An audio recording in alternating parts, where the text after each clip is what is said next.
Your show will go live in 5 seconds. 4, 3, 2, 1.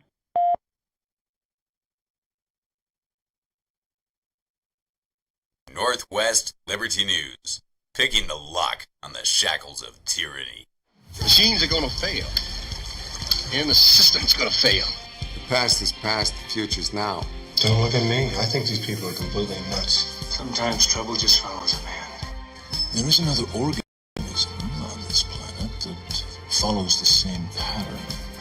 Do you know what it is? A virus. Can't you stop your lips from flapping for 2 little minutes? It's because I'm white. I'm a man. I'm sensitive. I need to feel loved. I need to be desired. Man, I'm rapidly becoming a big underground success in this town. It's a question of methods. Everybody wants results, but nobody wants to do what they have to do to get them done.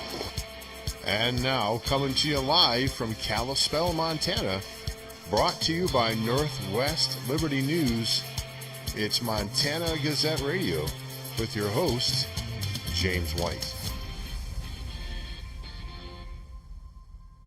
Okay, I'm your host, James White. This is Montana Gazette Radio. Thanks so much for joining me here today on this 20th day of November. Can't believe it's already 20th day of November, but it is indeed. So much for, again, thanks so much for joining us. We should be simulcasting on numerous networks here, like 7 or 8 different networks, a couple of Facebook pages, a couple of YouTube pages, D-Live, Twitch, and the, pardon me, the Blog Talk Radio. Those links should all be in the Facebook pages if you want to listen that way. Again, we appreciate you joining us. Got a big show today, Freedom Friday. If you're not familiar with Freedom Friday, on Fridays we usually have Ron Gibson on one Friday, who's here today. He talks about court stuff, legal stuff, land patents, that type of thing. And then the alternate Friday, we have Gene Pringle, who's our tax expert. And he was here last Friday, and he will be here next Friday. But we are delighted to have Ron Gibson join us today to talk about the 12 presumptions of the court. And if you're not familiar with the 12 presumptions of the court, I was shocked when I first heard Ron lay it all out, and I couldn't believe it. But it's true. I mean, I try to say couldn't believe it. These days, it's probably just about anything these days. But we're going to have Ron join us here. He should be calling in just a minute. In the meantime, I'm going to give him a proper introduction here and read his bio. Joining us here, as I said in a moment, as soon as he calls in, is Ron Gibson. Ron Gibson is a former U.S. Marine and Vietnam veteran who currently works as a professional consultant, counselor at law, with over until showtime. 8 years of experience on the subject of land patents, mining law, right-of-way, contracts, water rights, and constitutional law. He was raised on a ranch in southern Oregon, and he got his education in engineering and constitutional law. Having a cattle ranch and mineral background has helped him tackle many of the issues facing rural America today. Ron has several gold and industrial mineral projects in the western U.S. He currently serves as vice president of the Southwest Oregon Mining Association and is the chairman of the Jefferson Mining District located in southern Oregon. As a licensed pilot, Ron has designed a helicopter and is the inventor of 2 environmental cleanup products. Additionally, he is also involved in turbine engines, marine power boat plants, and turbine propulsion projects for helicopters and airplanes. His love of history and lifelong experience in cattle and horses has also served him well in his land, hay, alfalfa, and high-quality beef operations. In his spare time, Ron enjoys collectible auto restoration, raising quarter horses and paint horses, flying, and teaching classes on constitutional law, mining law, and land patents. And if you haven't heard Ron Gibson on the show before, folks, you're in for a treat. Looks like he's here now. Let's bring him on the show. Ron Gibson, thanks so much for joining us here on Montana Gazette Radio. Well, good morning, James. How you doing? Doing great, Ron. Doing great, Ron. Always great to have you here on the show. Of course, you've been here numerous times on the various shows that I've broadcast on, the various names, the banners I've broadcast under. And you probably have the most viewed video, one of my most viewed videos on my YouTube channel. The Truth Will Set You Free, I believe is the name of it. And it's a 5-part series. You came here in Kalispell, here at the college, and did a full-day seminar. I recorded the whole thing and, of course, with your permission, put it up on the YouTube channel. And I'll tell you one thing, Ron, you've given a lot of people basically a college education about who they really are with your videos and your appearances on the show. And again, my friend, I know it's early there where you're at, but thanks so much for joining us here today. And we're going to be talking about the 12 presumptions of the court. And let's lay that foundation down first, Ron. When we say the court, of course, we're talking about all courts. We're talking about local courts. We're talking about district courts, family courts. It basically, the court system, the judicial system, it's really designed to work against you. And I know people probably don't understand that, but it's true. So we're going to lay these 12 presumptions out, Ron, one by one. And we have the ability to take phone calls later if we want to, for people to call in and comment on them. But Ron, as usual, I'm just going to turn it over to you, brother. And I'm only going to briefly interrupt if I think something's unclear or I think something needs to be fleshed out a little bit. Other than that, I'm going to turn it over to you and go ahead and kick it off with the 12 presumptions of the court. Ron Gibson. Well, again, thank you, James, and want to welcome all of your listeners, this morning. I hope that what I share here this morning will be, first of all, of interest to you and also a benefit. This subject matter that we're going to be discussing, called the 12 Presumptions of the Court, applies in every court in our nation, unfortunately. And before I get started, I think it's very important that you folks understand the foundation of what I'm going to present here this morning, on the basis that what you perceive a court to be and to do for your benefit when you're in a court setting is 99 44% in error, if I can put it in that context. The courts do not work on facts and figures and law and right and wrong. Courts function on what's called a presumption. And a presumption is an element that can be manipulated terribly, and is manipulated terribly when it comes to you standing in a courtroom. And so we're going to go through these, and I would ask that you pay close attention to what these presumptions are, and secondly, of what they do to your detriment. And that's why you need to pay attention, both what I'm sharing with you this morning and also if you're ever in a court setting. Presumption number one is the presumption of a public record. Now, we've all watched Perry Mason program and others, and they talk about, boy, this is a court of record, da-da-da-da-da-da-da. Well, let me share with you what the 12 presumptions of the public record are, or maybe better termed, are not.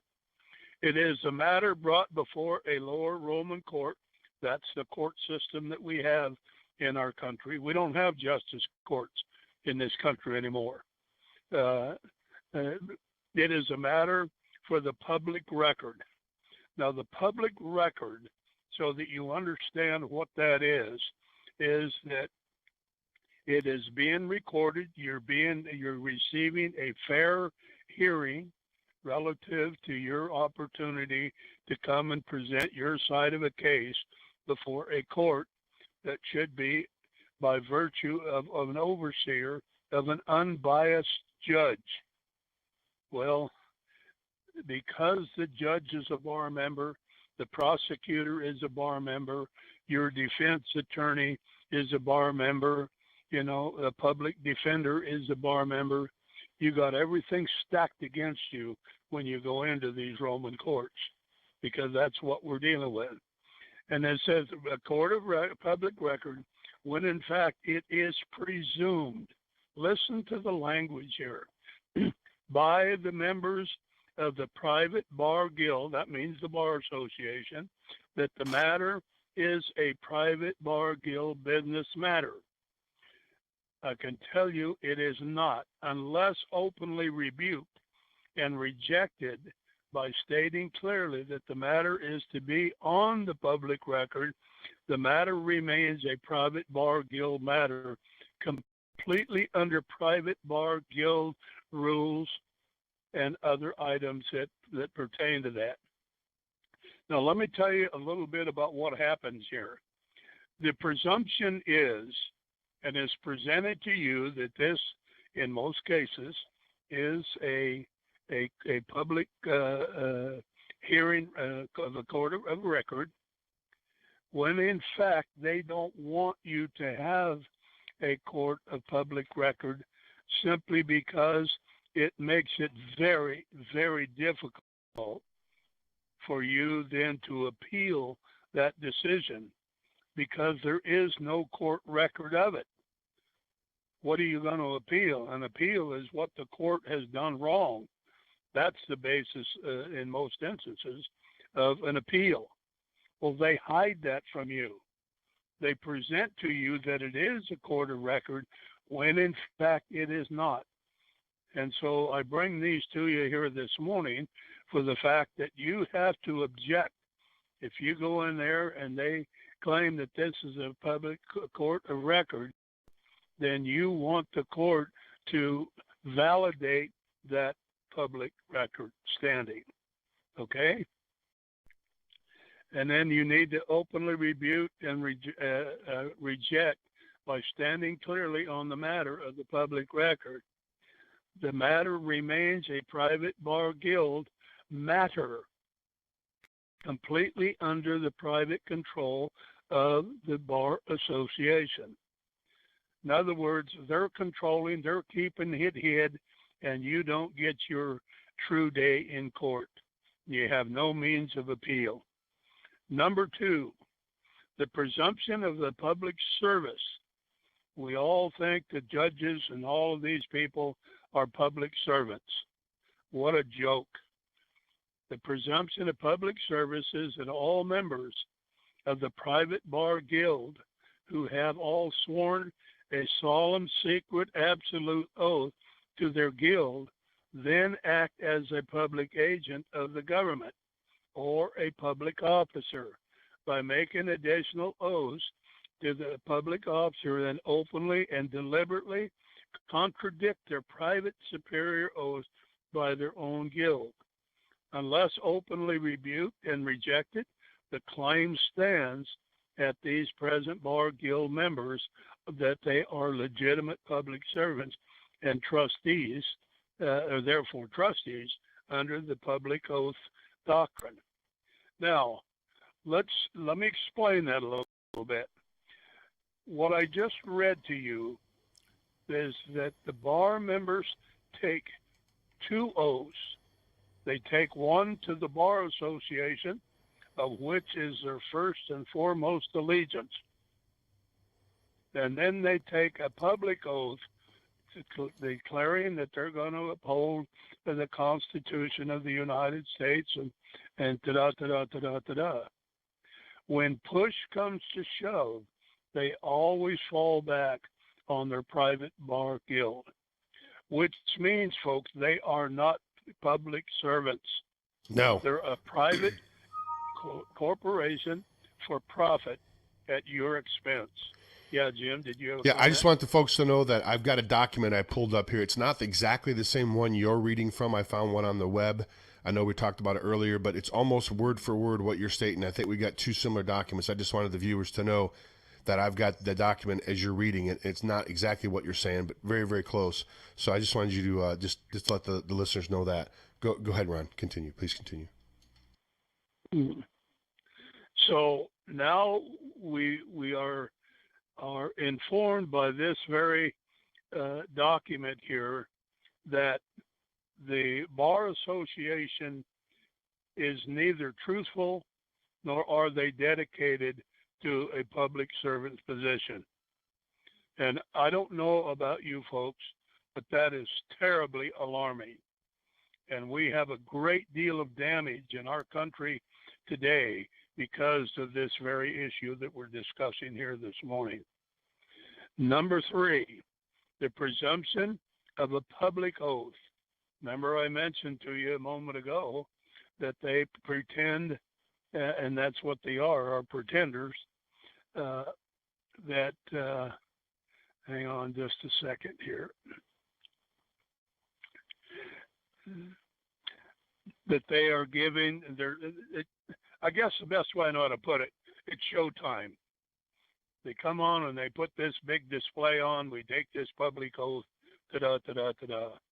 The presumption of the public oath is that all members of the private bar guild acting in the capacity, now look at the word acting, boy, that's a true statement, in the capacity of a public official who have sworn a solemn public oath remains bound by their oath and therefore bound to serve honestly, impartially, and fairly, and dictated by their oath, unless openly challenged and demanded that the presumption will stand and that the private bar guild members have functioned under their public oath is a contradiction to their guild oath. If challenged, such individual must recruit themselves as having a conflict of interest and cannot possibly stand under a public oath. Hey, now, that's very interesting. Yeah, that's very interesting, man. I was going to stop right there. Can't you challenge? I mean, it sounds to me, if you challenge them right there and say you need to choose, what are you gonna take your oath to the bar, or are you gonna take your oath, to the Constitution or to the public? And you tell what I'm reading here is they have to fail back to their bar guild. They can't. That's a conflict of interest for them. That's interesting. I didn't catch that last time we talked about it. And that's absolutely correct. But boy, you talk about putting an attorney in a bind is when you challenge that, because they're depending upon the public not knowing anything about this. And it is a conflict of interest. And you can make an oral motion at that very point to have your case dismissed because of this conflict of interest. That applies to the judge. It applies to the prosecutor. It is such a sham. It's really shameful. I don't know how else to describe it, because it is such a facade that has been perpetrated on the American people that depend upon, and most Americans don't know what their rights are, and which is a tragedy in its own right. The federal courts have stated over and over and over in cases. I do a tremendous amount of law research, and the courts have said, if you don't know your rights, then you don't have any rights.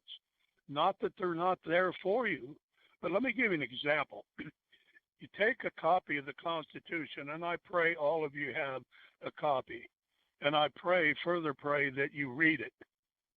But you can take that Constitution and lay it on the table or the counter or wherever, and if you don't pick that up and you don't read it, and you don't do something relative to what that Constitution protects your God-given rights, then in essence, you kind of deserve what you get. And I hope you understand the point I'm making.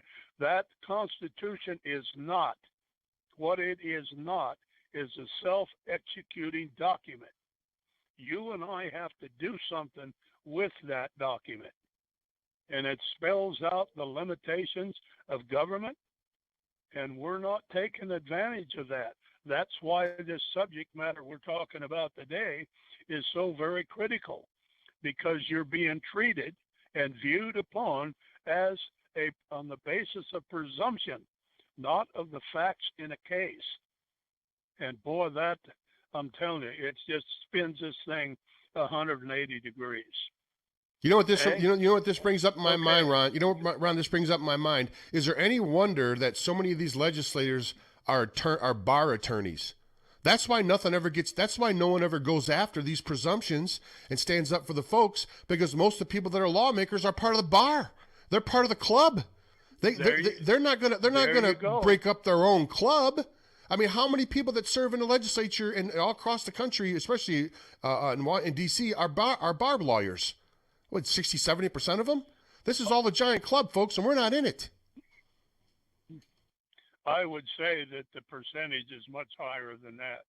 What the Bar Association has done and is doing, they've infiltrated every entity that they possibly can. They're now on local school boards.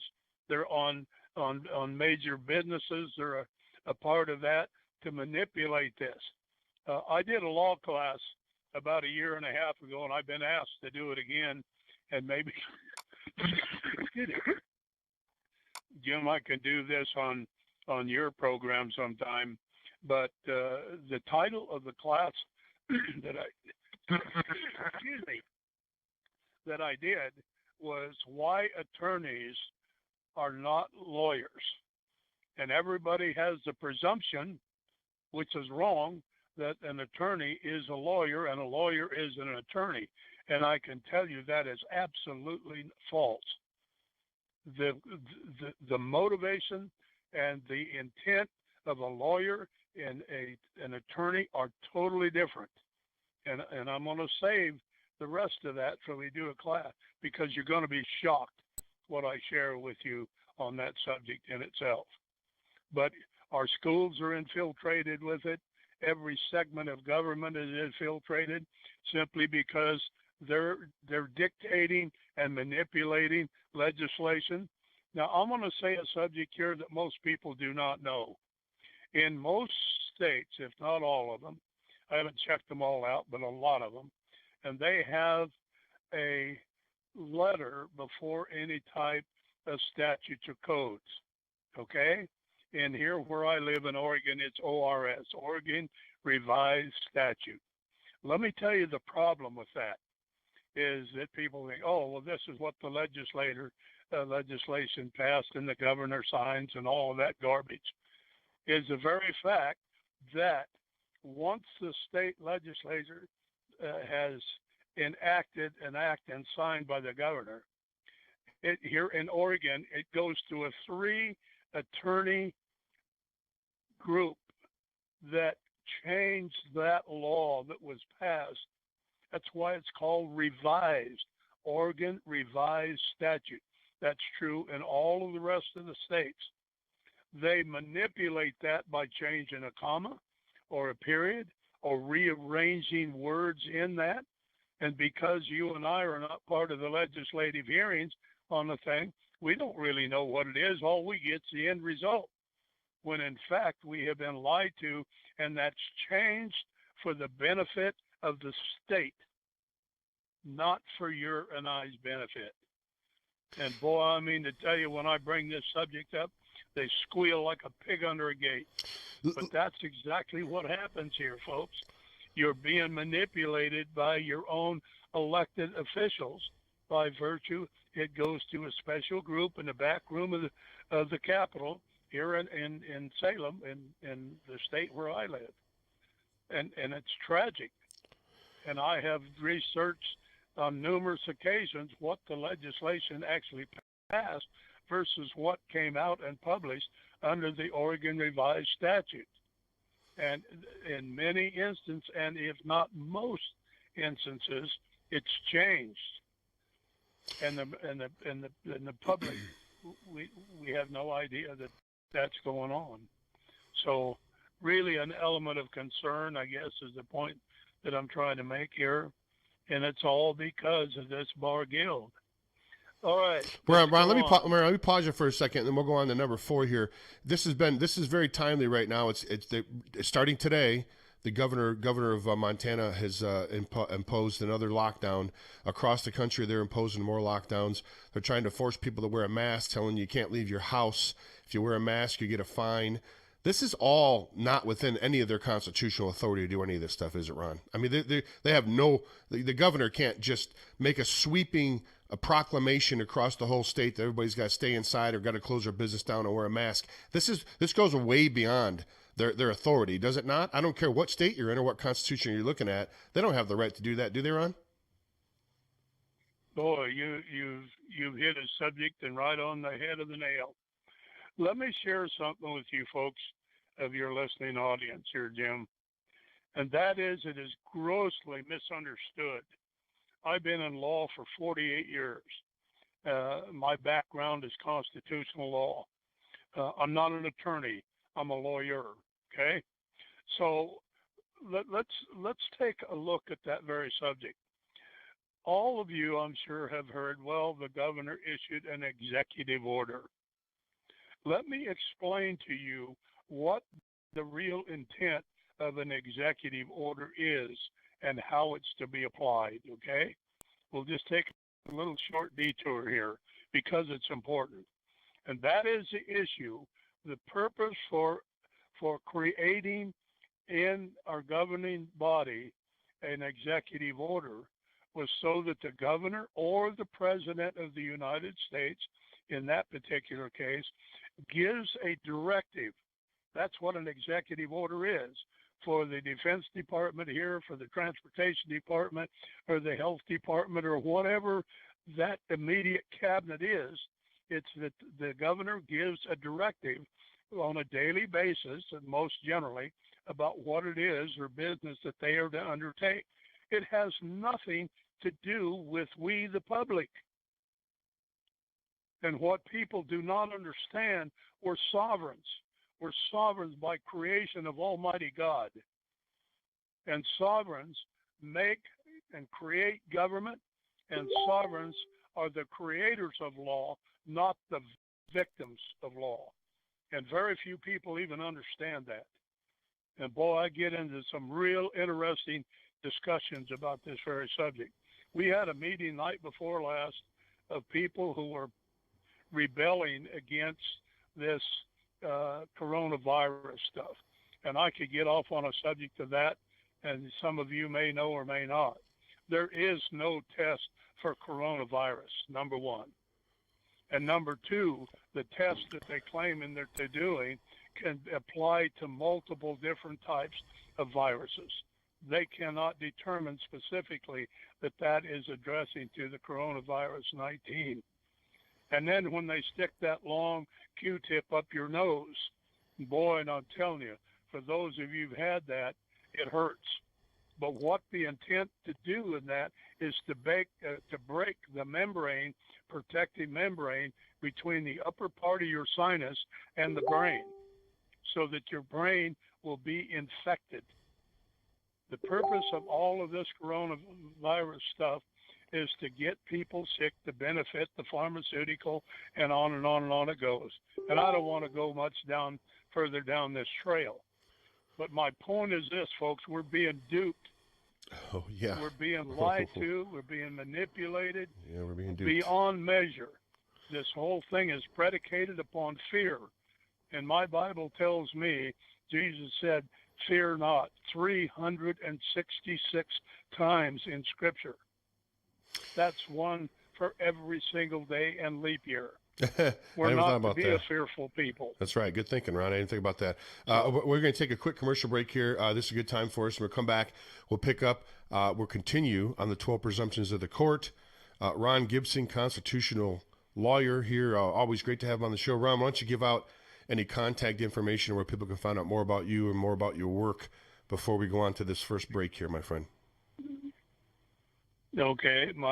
For those of you who want to contact me, my phone number is 541-621-5548. That's 541-621-5548. Very good. My email address sorry. Go ahead. is DRITECRG@hotmail.com. Okay, I'm typing it in the chat room now. There you go, folks. If you want to reach out to Ron, that's the way to do it. Okay, Ron, we're going to go ahead and put you on hold here. You'll be able to hear me while I'm on hold. We'll take a quick commercial break, and we'll be back on the other side with constitutional lawyer Ron Gibson here on Montana Gazette Radio. Thanks so much for joining us here. It's MontanaDailyGazette.com, MontanaDailyGazette.com. I'm your host, James White. We'll be back after these brief messages. If you like classic cars, exceptional service, and a money-back guarantee, then the Corner Shop in beautiful downtown Kalispell is the place for you. Whether it's an oil change, engine diagnostic, suspension work, or brakes all around, the Corner Shop has you covered. With expert technicians and a free consultation on all services, you can't go wrong with the Corner Shop. Did I mention the classic cars? While you're waiting for your expert service to be performed, take a stroll through the showroom to see Kalispell's smoothest collection of classic cars. The Corner Shop is conveniently located at 1212 South Main, just south of the courthouse. The Corner Shop is open Monday through Friday from 8 a.m. till 5 p.m., so drop by for an appointment or call 755-7777. That's 755-7777. The Corner Shop, Kalispell's full-service auto repair facility.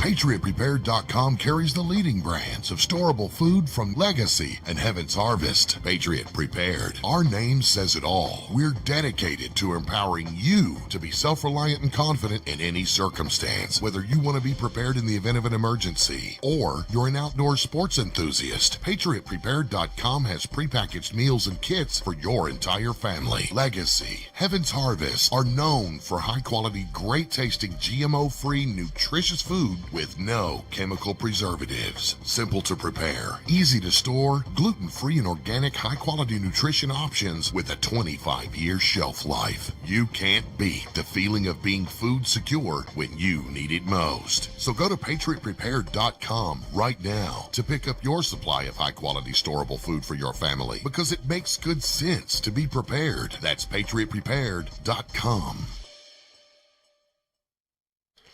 Okay, folks, PatriotPrepared.com for all of your storable food and survival food needs and other things as well.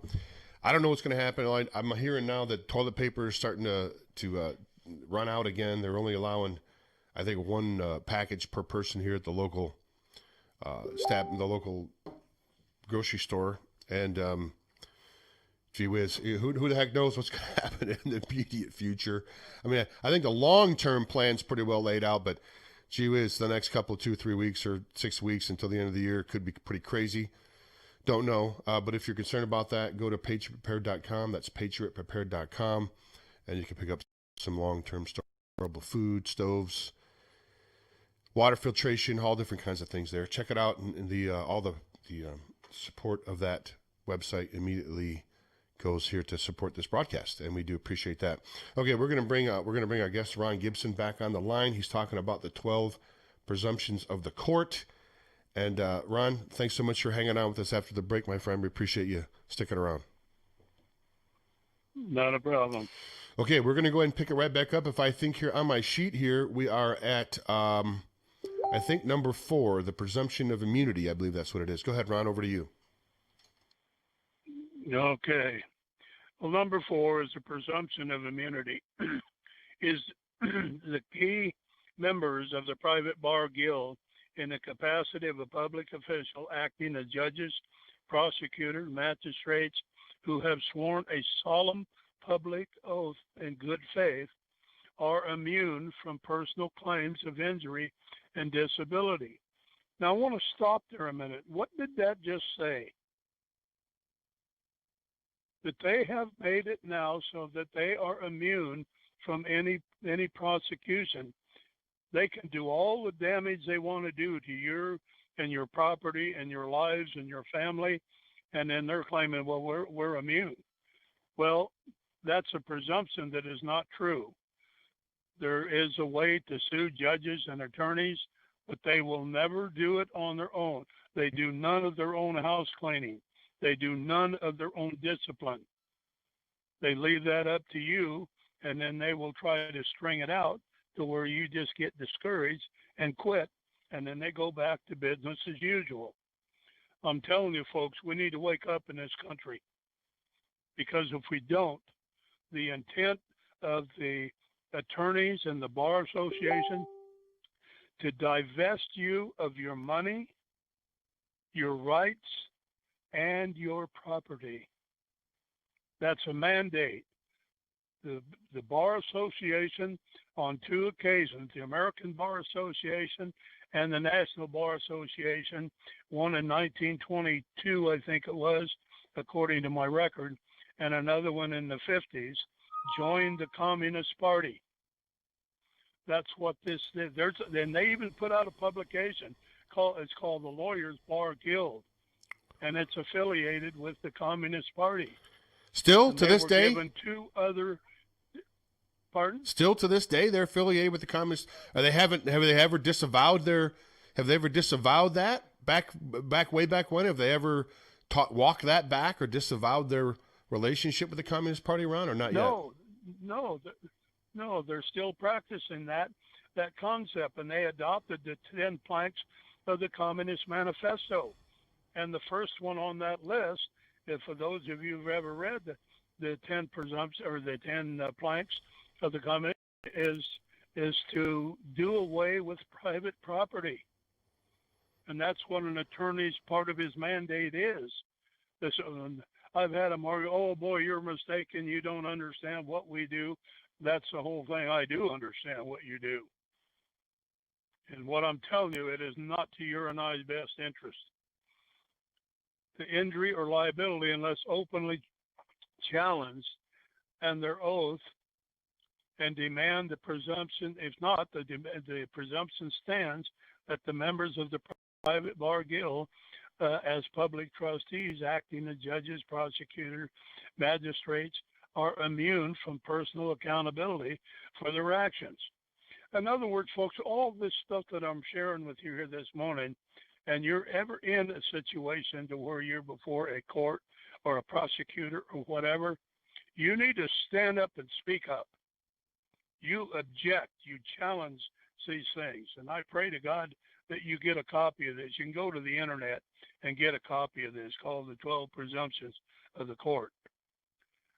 But we need to speak up, and most people are scared to death of courts. And that's a tragedy, because in essence, we are their boss. They are to work for us, but we have allowed the table to be turned 180 degrees. And then because of an impure heart, then in essence, what we have is what they have is what we're getting, because we're allowing it. We sit back and we do nothing. I don't want to get involved. Well, boy, what can I do? Well, the family court's the worst, kind of Ron. a deal. The family court is the absolute worst. The family courts where they take people's children without due process. We've had them numerous people on the program here. I think I do a lot of that work on my other show, and they've been told by the family court judges, we're not going to allow the Constitution in this courtroom, or you're not going to bring the Constitution in this courtroom, because they're not constitutional courts. That's why they don't want their fraudulent court tainted by the Constitution, which is the real true essence of the law. They don't want that out there, because that reveals their corruption. The Constitution reveals all the corruption is what it does. Well, Jim, there's a counter to that, and that's where you stand up and you rebut that statement on the basis. Then you have to excuse yourself, Your Honor, because you took a constitutional oath. So what are you doing sitting on the bench? Well, they don't listen. That's the problem. He has no alternative in that to make a statement, because then he's prejudiced your case. So, we have to learn to speak up. That's the point I'm trying to make here. We need to stand up and speak up and take a step forward. My Bible says that, expose sin right where it's at. And the Bible says if we do that, God will honor it. And boy, I mean to tell you, I've had a lot of success of that. Not every case, because you get these belligerent judges and prosecutors who their only intent is harming people and taking their property and their money. Okay, let's go on. Number 5, the presumptions of summons. First of all, folks, let me share with you what a summons is. In any court action, when there is an action brought before the court, there are 2 documents that you will receive, and they will be presented to you by a process server at the same time. One of them is a summons, and the other one is a complaint. The complaint, first of all, go back to the summons. The summons really is no more than an invitation. It is not a demand. Did you hear what I said? It's an invitation. They want you to step into their jurisdiction. The second part of it is the complaint is what they're alleging that you have done or not done, depending upon what the situation is, and on those. And you can address that issue by refusing to enter into their court. I had a judge tell me one time, boy, you're just going to get a default on that. And I said, fine. I said, now I demand the jurisdiction for you to provide on the record the jurisdiction. They can't, because the defendant has to be the one to give the court jurisdiction. Hey, what was that again now? The defendant, they don't like it. What the defendant has to get, I mean, they can't, they don't have jurisdiction over you unless you grant them jurisdiction over you? Is that kind of what you're saying? That's absolutely correct, James. Now you have the picture. It's presumed by us that the court has jurisdiction because they call themselves a court. All that is a private club. You're not part of that unless you volunteer to be in a part of that club. Let me share a court case with you. See, folks of you might want to write this down, look it up. It's on the internet, but I do a lot of research, but I've used it in several of my cases. And that is the issue of City of Dallas versus Mitchell. Very interesting. In that case, the court stated, and I quote, "Our rights don't come from government. Our rights come from our Creator. And we are not subject to government rules and regulations unless," here's this little word, "unless we volunteer to be subject to those jurisdictions." Hello? So that's court precedence in Dallas versus Mitchell. Dallas versus Mitchell says clearly that they only have rights over you if you give them rights. Can you repeat that one more time for me? That is correct. That is correct. That's why people need to learn a little bit and shut that television off a little bit and get on the computer or go to the law library and just learn your basics, folks. You don't have to know everything about law, but you better have a basic knowledge to know when your rights are being violated. The federal courts have said over and over, if you don't know your rights, you don't have any rights. And like I said earlier, it isn't because those rights aren't there for you to claim and to exercise. It's the very fact that you don't know anything about it. And that's for those kind of people are easy to manipulate. My people That's perish. what we're talking about here this morning. My people perish for lack of knowledge, Ron. That comes to my mind. My people amen. perish for lack of knowledge. Right from our Bible, isn't it? For lack of knowledge. Knowledge, acquiring knowledge and properly applied is wisdom. Wisdom properly applied is positive and constructive results. That's how it works. So, okay, let's go on. The summons is an invitation, and is that by custom a summons unrebutted stands, and therefore one who needs a court is presumed to accept the position of the defendant, juror, witnesses, and the jurisdiction of the court.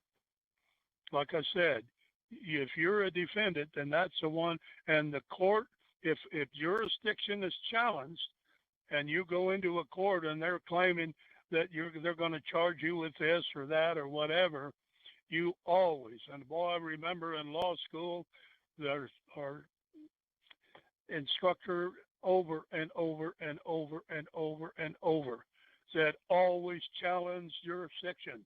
He said, because 99% of the time that entity or individual claiming that you have to do this or you can't do that does not have the jurisdiction to tell you that or to force you to do anything. And I have found that to be absolutely true. It's like getting back to this coronavirus thing. The, the, the, the governors have no authority to impose a restriction on you, the private individual. None. Zero. When are we going to wake up? And when are we going to stand up? I went to a meeting the other night of people that are tired of this. And I mean, it's a huge room, and I was asked to speak. Man, I mean, to tell you what, there was standing room only in that thing. People standing clear outside the doors even. They're sick to death of this government intervention into their life, and I'm sure that is true of most of your listeners here this morning. But I'm telling you, folks, it ain't going to cure itself. You're going to have to take a stand. And that's what we're doing here. And that's happening across the nation.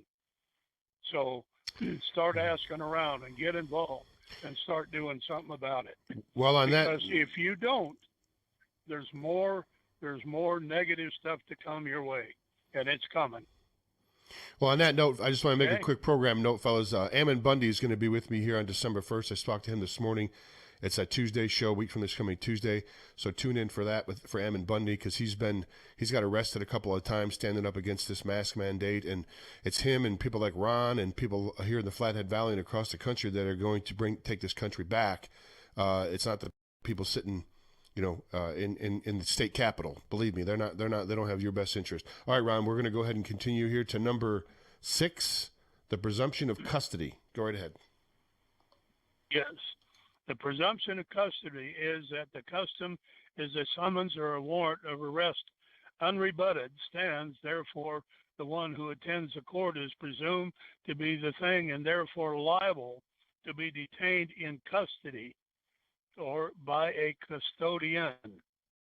What's a custodian? A custodian, one that controls something, has possession of, the right to. This includes the dead legal fiction of the person. Notice capital letters. You know that you are not looked upon as a flesh and blood individual. You are looked upon as a corporate entity by virtue of the capital letters that's used relative to your daily life, your driver's license, your Social Security, your banking statements, your credit cards, your electrical bill, ta-da. We are looked on as a human being, as a dead entity, so they created a new you by using the same letters that your name has, but put them all in capital letters. And I did a law class on that here, it's been about 2 years ago now. Man, the people were shocked at what happened relative to our rights and our property, including our children. So, let's stand up, folks. So anyway, the corporate government rules and regulations are written for the custodian and may only lawfully hold custody of property and things, not flesh and blood soul possessing a being, unless this presumption is openly challenged and rejected of the summons or at the court. The presumption stands as that you are a thing or property. See, that's what they consider you to be under their presumptions. You're not a flesh and blood. Flesh and blood has rights. Property has no rights. Things have no rights. That's the basis that they function, and therefore lawfully able to be kept in custody by the custodian. In other words, if you don't rebut that and they put you in that position and you don't stand up and rebut it and challenge the jurisdiction of it, they can hold you there forever without doing anything. And they're beginning to do that. People going to jail with no charge.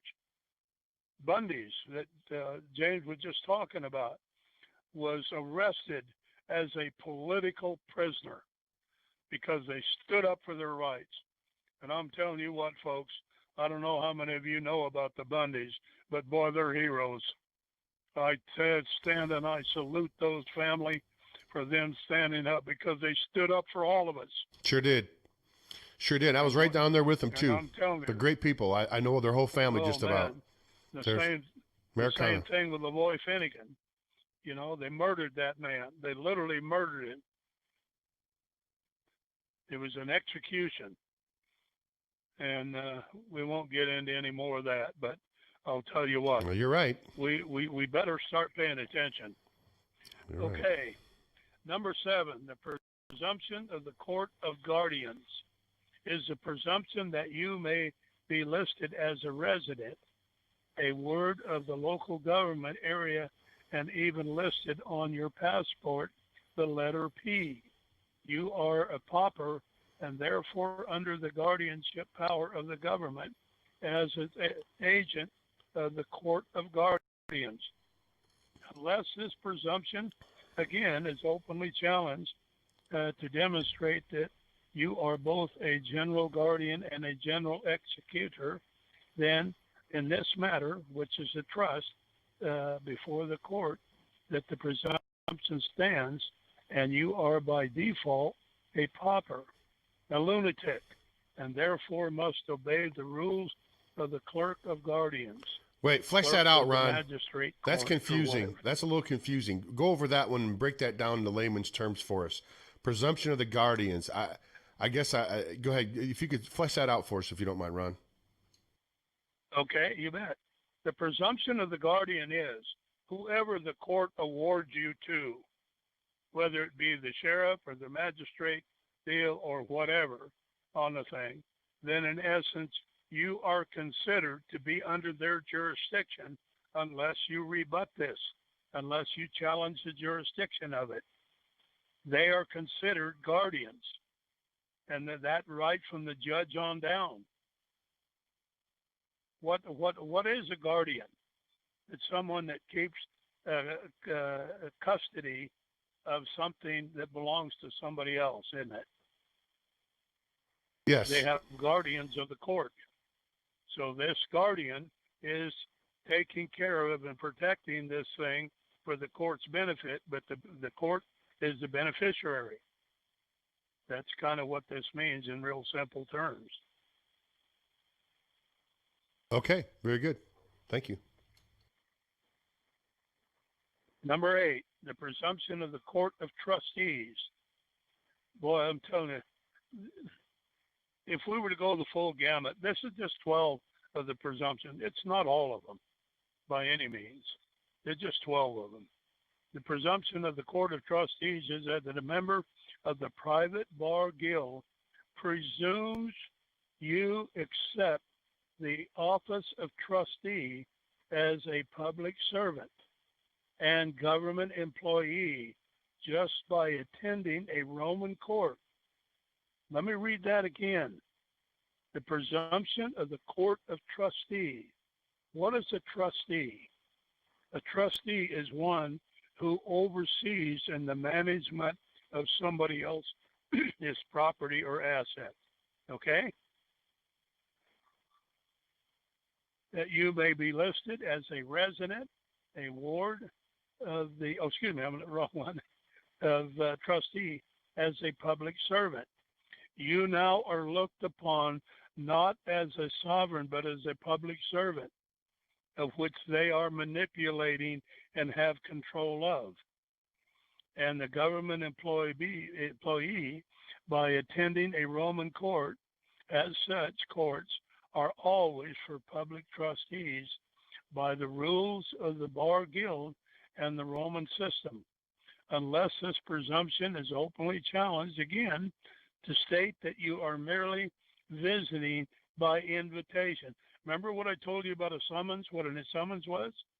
Right, it's an Number invitation. 5? Yeah, it's an invitation to show up. And by invitation, they're coercing you to come into their jurisdiction. Come into my parlor, said the spider to the fly. Same principle. So you have to tell them, listen, I'm just here as a guest because you asked me to be here. I don't grant you any special rights over me just because I came here. I came here by your invitation as a guest, and that's all I'm ever going to be while I'm here as a guest. Is that right or no? Well, you want to reword that a little different, Jim. Okay.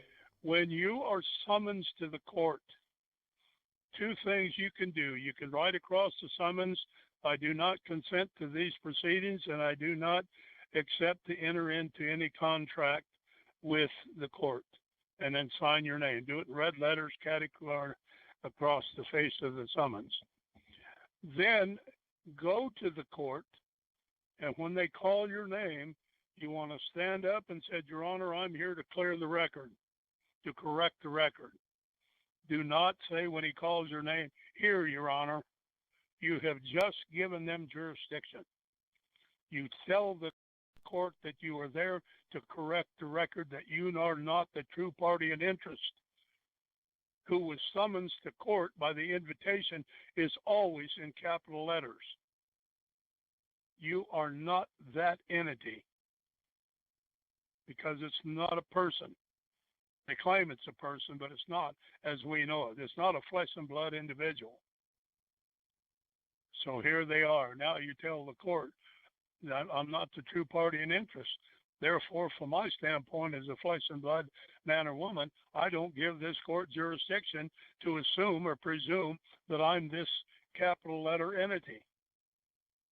And turn around and walk out of the court because you've just stripped the court and the judge of any and all jurisdiction. And I want to clear this up right now, Ron. I just want to make this plain and simple to people.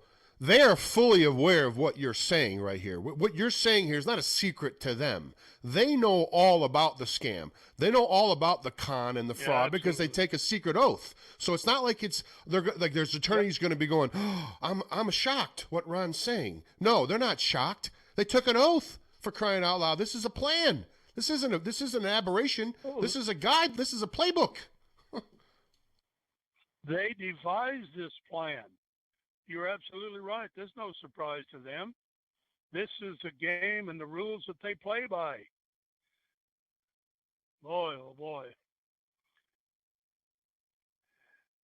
Number 9, the presumption of government acting in two roles, executor and beneficiary. What's wrong with that statement? Conflict of interest, isn't there? The presumption of government acting in two roles as executor and beneficiary. What's wrong with that? Conflict of interest. You cannot be both. You either have to be an executor, which is the manager of it, the custodian of it, however you want to define it. The beneficiary is the one who owns the property or for the benefit of. That's why it's called beneficiary. But they assume the role of both. Is that the matter at hand, the private bar guild appoints the judge, magistrate in the capacity of executor, while the prosecutor acts in the capacity of the beneficiary. Boy, you talk about a shell game. You don't have a chance. And the people stand there they don't have a clue what just happened. It's all rigged. That's why I teach law. It's rigged. The whole thing's rigged. That's why I do what I do. There is such a sham going on and the violation of people's rights and property. I can't even adequately describe it. The prosecutor acts as the capacity of the beneficiary of the trust or in the current matter, unless the presumption, again, is openly challenged to demonstrate you are both a general guardian and a general executor of the matter, the trust, before this court. The presumption stands as you are by default the trustee, therefore must obey the rules of the executor, the judge or the magistrate. If you don't speak up, folks, that's what happens. Wow. Simply amazing. Number 10, the presumption of an executor deson tort. And if you're wondering what a deson tort is, that is one who takes the position that they have a right to take control of somebody else's property without authority. And usually it has to do with a dead person's estate. Not in all cases, but that's most generally where that term is used. Ron, hold on a second. It's a French term. I have on my sheet presumption of agent and agency. Is that just a different way you produce it? You pronounce it a different way? Did you use a Latin? Yes. Okay. Yes, I just use sometimes my own words. Right on. Whatever, rather than just exactly. Presumption of agent and agency, in simpler terms, is the presumption that under contract law you have expressed and granted authority to the judge and the magistrate. Okay. Go ahead, Ron. Sorry. Go ahead and pick up. So here we are. Therefore, the judge and magistrate assumes the role of the true executor and has a right to have you arrested, detained, fined, or forced into a psychiatric evaluation, and that's what they do.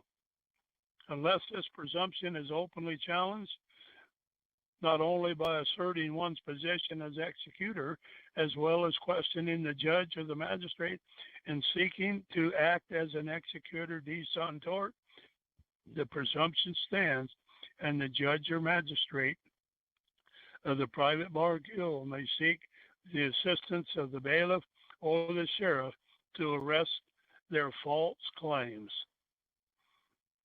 Most arrests, folks, are on a false claim. Have you ever noticed when somebody gets arrested for one thing, they throw a whole truckload of other additional charges on them? Have you ever noticed that? Oh yeah.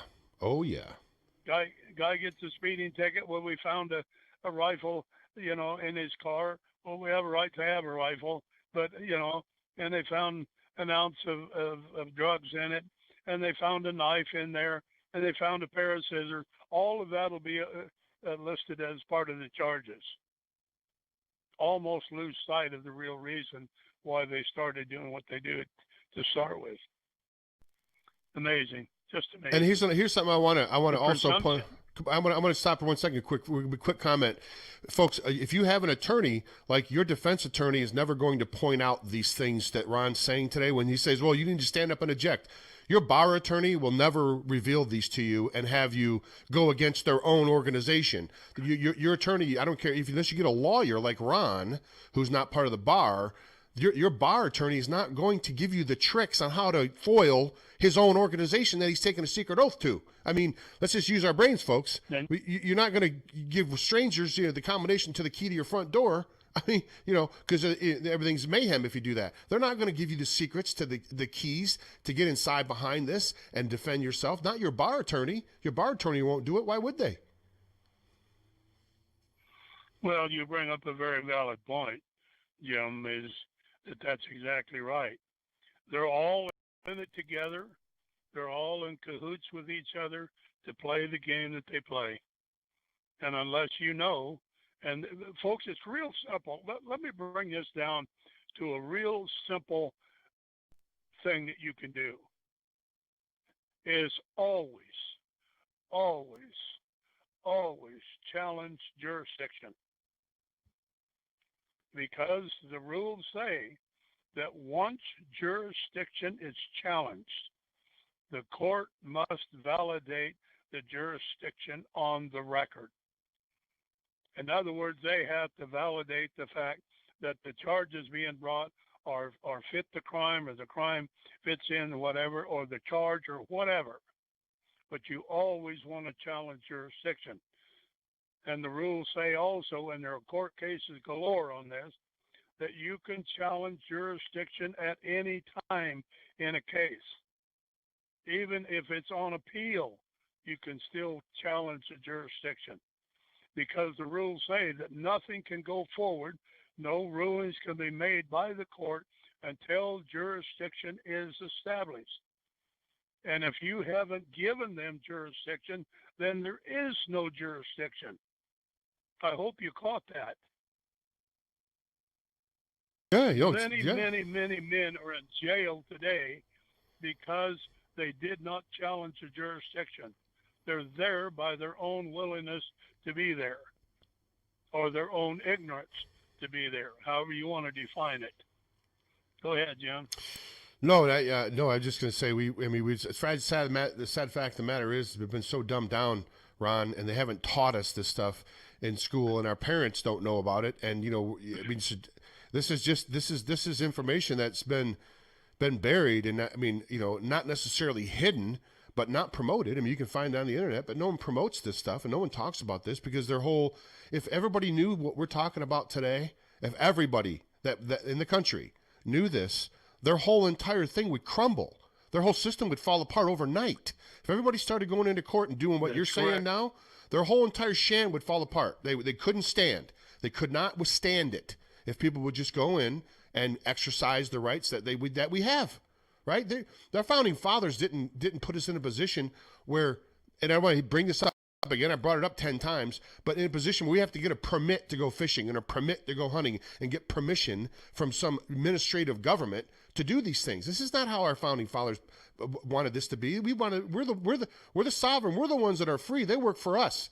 Sorry, Ron, I get off on a tangent here, but these people, these crooks and criminals, they're everywhere. And I'm tired of these people performing criminal acts right out in the open, and no one ever does anything hardly, because we're just too ignorant. Well, we're not going to be ignorant much longer. We're going to continue to bring this information out here on this show, pass this video around, get everybody knowledgeable about these 12 presumptions of the court, because if you figure out what they are and you go into court, you can foil these scoundrels. Go ahead, Ron. That's true. I want to do a little sidebar, Jim, if I can, for a moment. Of course. I've written 2 books. One of them is What You Need to Know About Land Patents.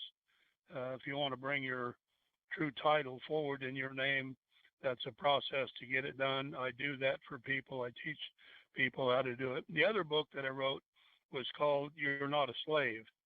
And in that, I prove that we're not obligated to pay property tax. And in doing the research of putting my book together, I found it very interesting. I found nowhere in law, and I'm going to address another part of this in just a moment, to where anyone has the right to dictate to somebody else to go and tax a private property that belongs to you and I, the individual. And I do a lot of research, and I'm good at it. I find nowhere in law. In fact, going back to the patent issue, the patent is the true title to your land. And in that, when you go back to the congressional hearings on that, you will find that the property under an allodial title land patent was to never be taxed by way of property tax, because it's an allodial title. An allodial title means owing to no one, to no lord nor superior.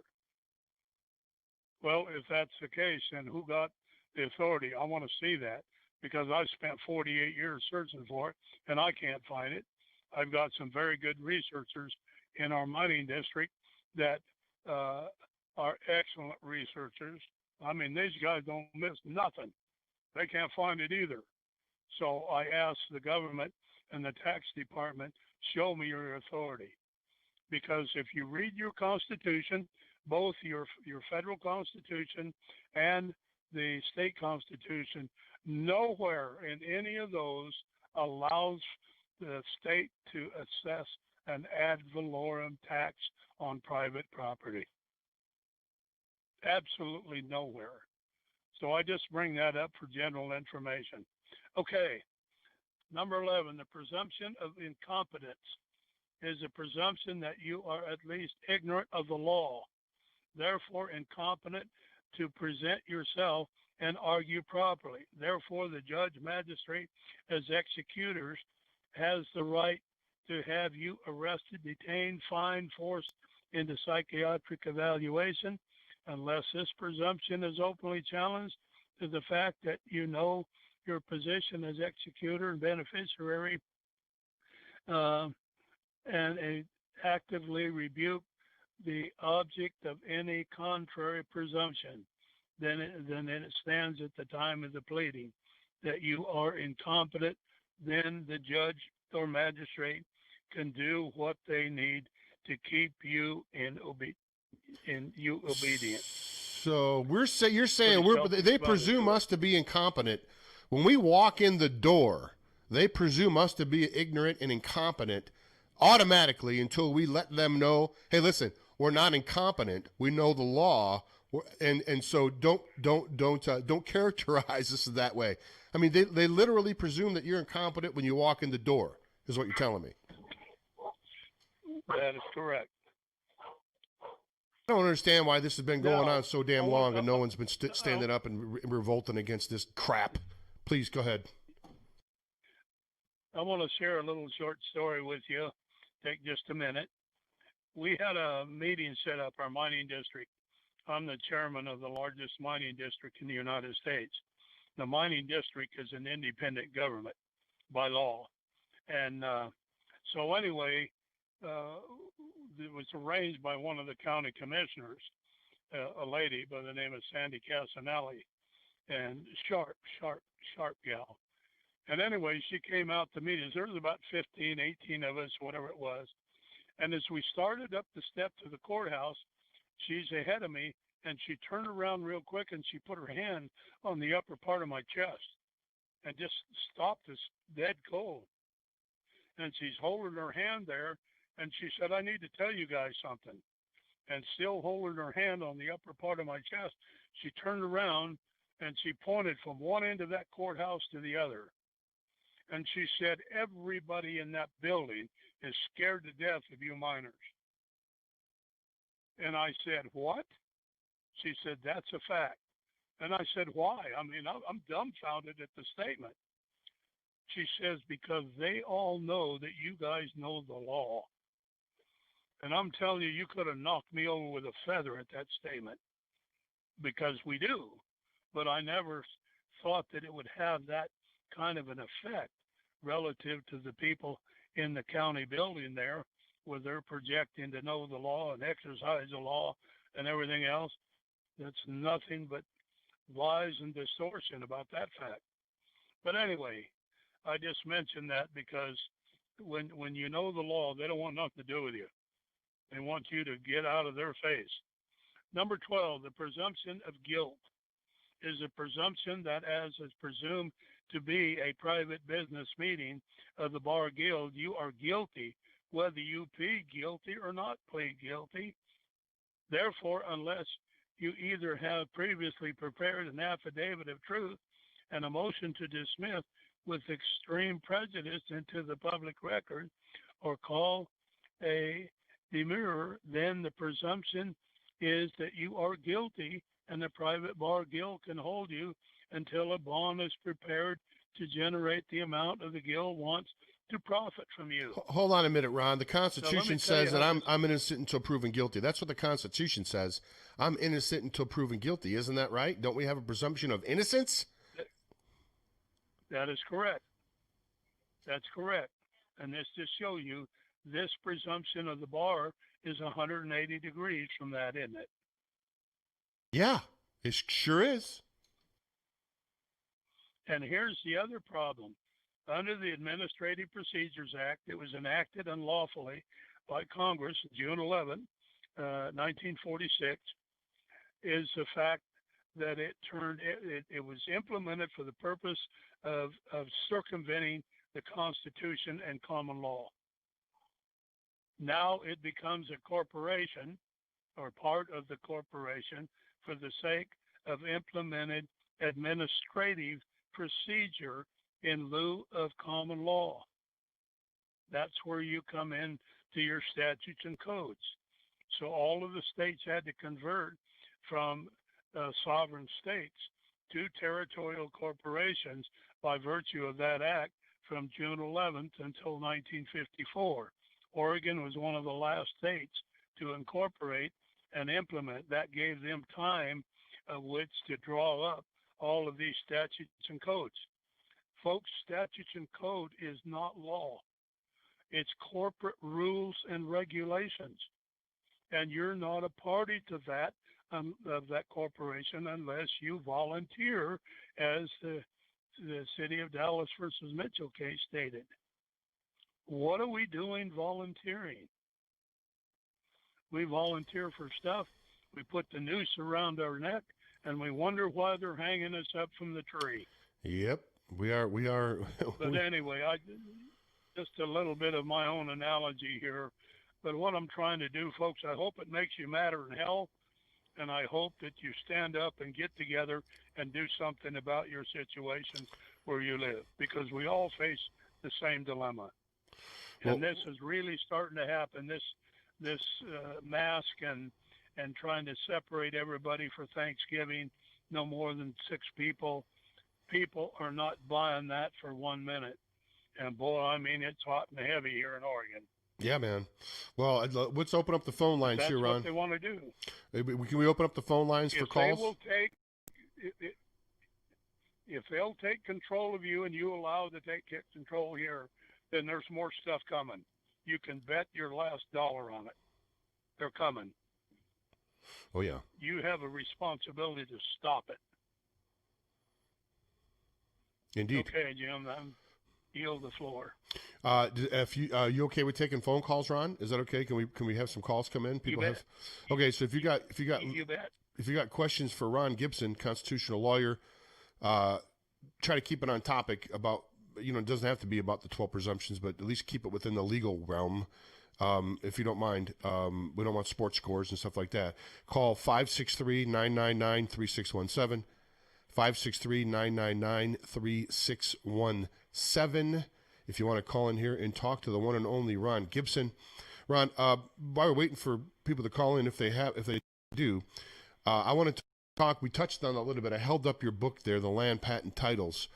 And, what I've stated in this program before, and you can certainly, agree or disagree, but all rights really come back to property rights. Even this whole mask thing and the virus, the vaccination thing.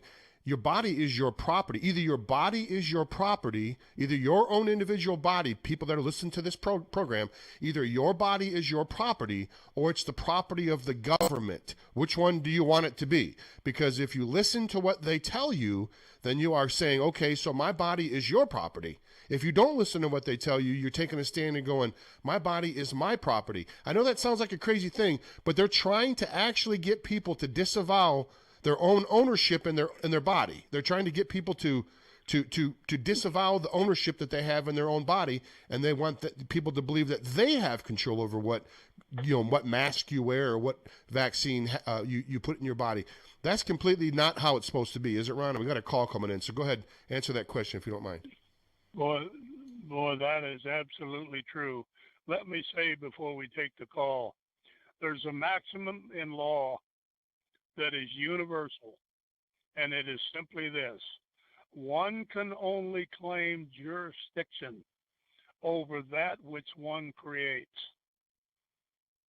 So you were talking about them claiming our body. They didn't create our body. God did. They didn't create, our children. God did. And on and on and on it goes. And I'm just saying that it's a very good principle to kind of write up on a little note, stick it on your refrigerator. One can only claim jurisdiction over that which one creates. The question is, what did they create? And when you look at it very hard, they didn't create anything except trouble. Yeah, That's exactly. Good at. Okay. Exactly. Well, okay, folks. So before I take the first call here, I'll just take them in order they're coming in. The rules of the phone system here, and I hate to have to say it, but you don't have to agree with myself or with Ron. No problem there. Just be respectful. Don't be abusive, and don't use, it's not a vulgar show. We don't use cursing language here. So if you can refrain from those things, ask away. We'll bring our first caller on here. Caller, thanks for calling into the show. You're live on the air. Please state your first name and what city or state you're calling from, please. This is Judith. I'm calling from Liberty Lake, Washington. Hi, Judith from Washington.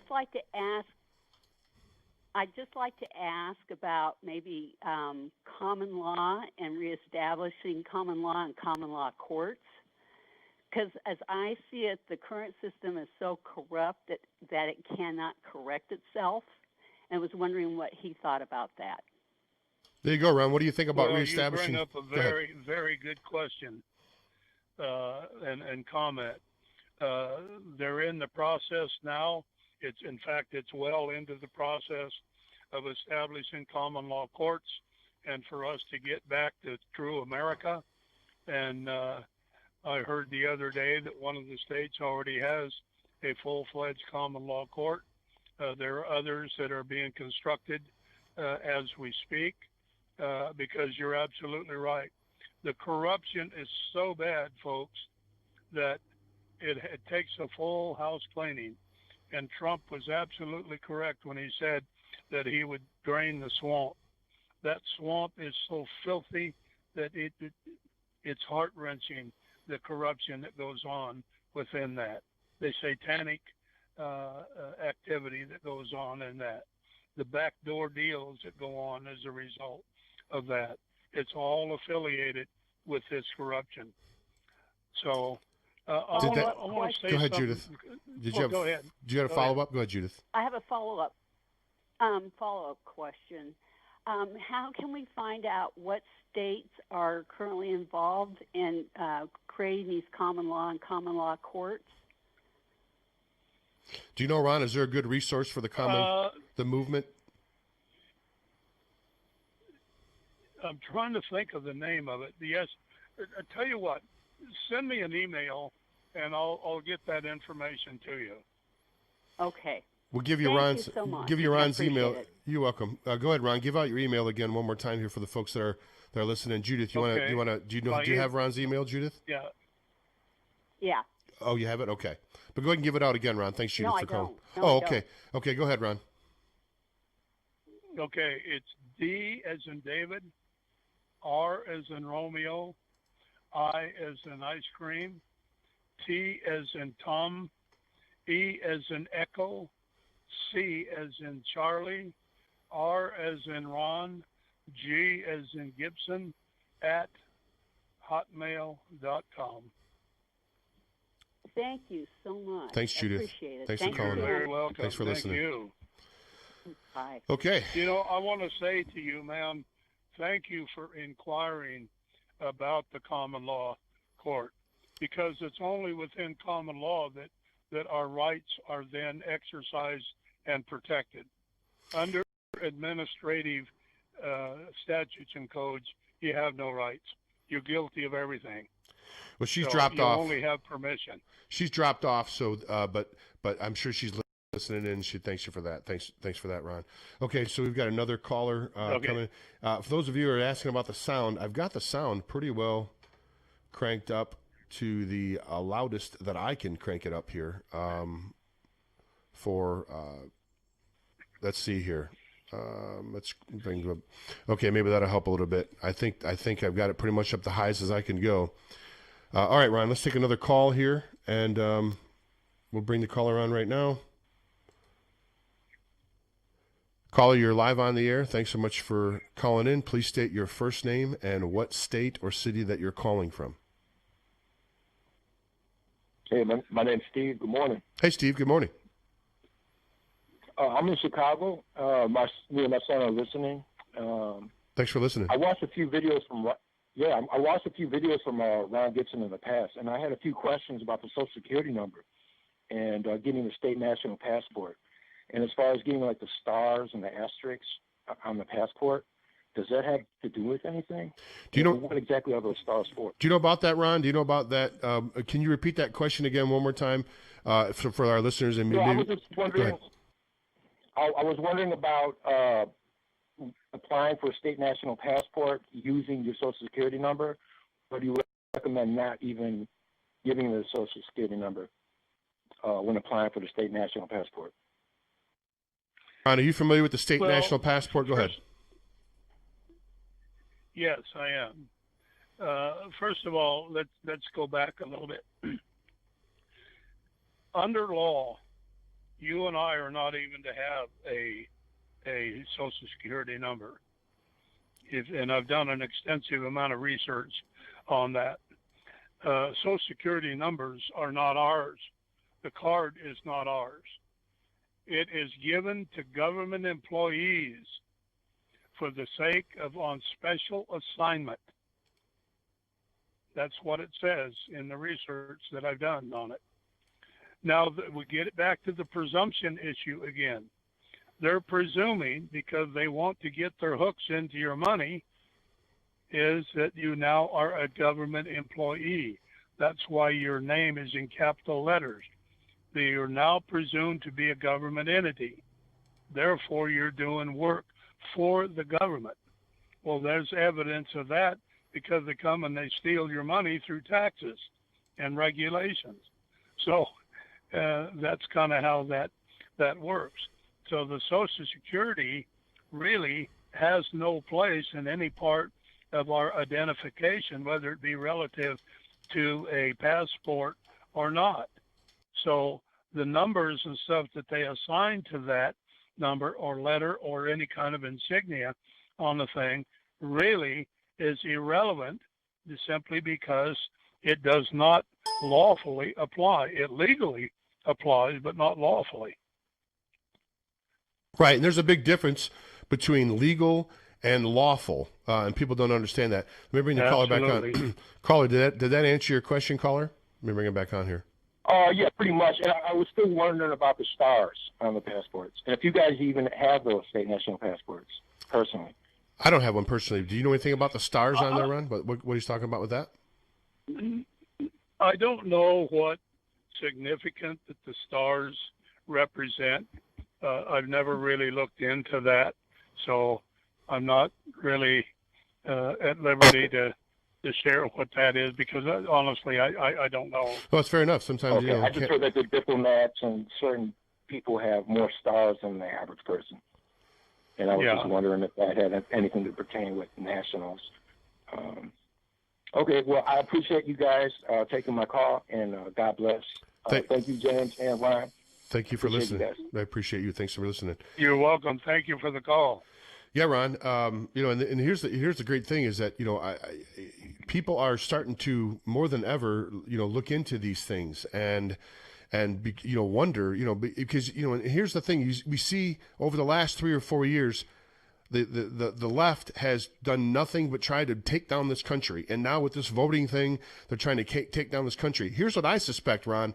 The reason they're fighting so hard is because when all of this starts to come down and all their fraud and all the con that they've been pulling on everybody, the whole entire thing's going to be exposed, including the court systems. The court system is one of the most corrupt organizations or institutions in this whole entire country. I mean, the amount of parents alone in family court that have their children taken from them without due process it's a national tragedy, and it's happening every day, even today. It's happening today. This whole thing's got to be burned down to the ground and rebuilt again, where we are the ones that have the most rights, not the government. Because that's the way it is right now. They've managed to flip everything around in reverse when it really should be the other way around. Well, but that was kind of the point that the lady made about the Constitution and constitutional courts. That stops all of that garbage. And I want to get back to a comment that you just made about stealing our children and one thing or another. The majority of those children that have been taken either through the court system or kidnapped have to do with satanic sacrifices in the underground. And I don't know if people are aware or not, but there are literally hundreds and hundreds of underground facilities that they have overtaken, of which they do their satanic rituals. Many people in Hollywood are involved in that. Many politicians were taking a party to those satanic sacrifices. These children are sacrificed there, and they drink the blood and all of the gruesome garbage that goes along with that kind of stuff and whatever. And they have rescued, as I understand it, the last count that I got, over 52,000 children. But there are thousands and thousands that have been murdered and sacrificed for this satanic worship. And it's still they're eliminating those. They had one east of Salt Lake City, Utah, and they're blowing these facilities up. And the explosion was so great on the thing that it literally, the federal courthouse or one of the courthouses there. I'm not sure which one it was, in the county building from the shock from these explosions. And they've done one in Bremerton, Washington. They've done some in California, down the Bay Area. But there are literally hundreds of these underground. There's a huge one out of, I think, Golden, Colorado, of all of these underground facilities. One of them is over 22 miles underground, a city, literally a city underground. And the American people was totally naive to that stuff even going on. That's what Trump is meant by when he said he's draining the swamp and trying to stop that. Well, we better hope and pray he stays president, because otherwise it's going to go back. Biden has already said it's all going to go back to the stuff that is not to our best interest as a nation and as people of this nation. So, you choose what you choose, but be careful what you choose. Well, so I literally, there's a lot of stuff going on, the American people. I usually hold all that. I mean, I agree with what you're saying. I'm not denying anything you said. I usually keep those specific details out of the, you're right. But you say what they do to children, everything is just horrendous, folks. And I don't even report on some of the stuff that goes on here because it's so graphic and ungodly that I don't even want to bring it on the air. But some of these things that Ron is saying here, I'm not denying at all what he's saying. It's bad, folks. It's bad. It's bad. It's worse than you could. Again, I've said this on my other program before. Think of the worst. Think of how bad you can possibly think it is. As worse as you can possibly imagine. It's worse. It's worse. It's worse than that. Believe me. It's much much worse. Indeed. Let's go back to more legal type stuff, Ron. And not that I don't talk about this, but I do on my other show all the time. The land patent title. We were talking about how your rights, your property rights. The most important thing that you can do is, on my view, is one of the most important things you can do is you can get your land patent title, your colloidal title brought up. Your alloidal title, I should say, brought up currently. So, Ron, and that's a big area of and a lot of times a home is most people's biggest, most persons, their biggest investment and the biggest thing that they have ownership in typically. And it's very important that you keep that, in your family and in trust of your family for generations. But briefly go over, if you can, and I'll hold up the book again. Go over the land patent title for us, Ron, and what, not every step-by-step the way, but generally what do people need to do to get their land back to them and with the land patent title. I'll hold your book up right now. Well, there's a process that is allowed by law, and that comes directly from the patent. On every patent, it says it is hereby granted to the undersigned, to their heirs and assigns forever. And that forever word comes from the Bible. The Bible states in scriptures where my people will inherit the land forever. They will possess the land forever, et cetera, et cetera. And there's a provision, and you can look it up in the Hooper versus Scheimer case, to where we have a right as an assigned means that a person that owns property, and I don't mean it has to be paid off. I'm just saying that we're an owner of record. You bought a piece of property and it's recorded in the county recorder's office that you are the owner of record.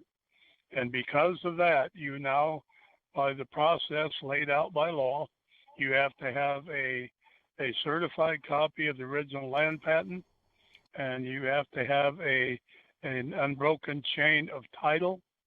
You have to show that you are an owner of record, the first page or two from your warranty deed.